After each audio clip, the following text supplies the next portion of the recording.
هونەرمەندی شێوەکار ئاریان ئاتا توانی کە یەکەمین پێشانگای خۆی لە شاری هەولێر بکاتەوە. دیارەم هونەرمەندان لەسەر ڕێبات و ستایلێکی زۆر تایبەتی خۆی کارەکات و لە ئێستاە بە خۆشحاڵیەوە دەرفەت بووە کە بەشێک لە ئازار و مەینەتەکانی ژنی کورد لە ڕێگەی تابلۆکانیەوە بنەخشێنێت و پێشکەش بە چاوی بینەرانی بکات وەکو خۆشی ئاماژەی پێکردو هەمیشان بە ستایلێکی جیاواز و بە ڕێگەیەکی جیاوازتر توانیوێتی لە ڕێی کارە هونەریەکانەوە گزارشت لە ژنی کورد بکات.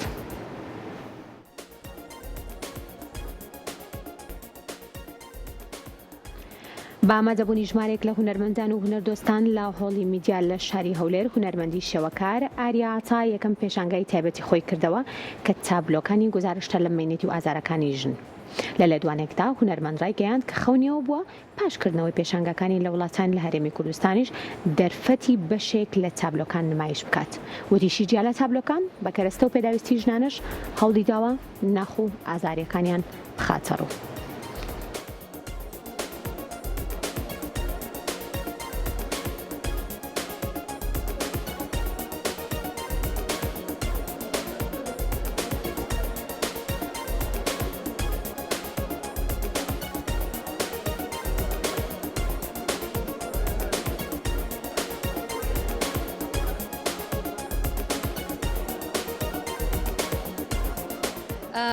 مرحبا وبخير هاتن كورتسات معرضي من نبيخو اكواليتيا وكافي متخصص از وكافي بنظرتي خو تقديم بكم صار ما في جنان صار وكافي جبو شهيدي اي انفالا وكافي جبو خمو دردي من وك انسان وك جن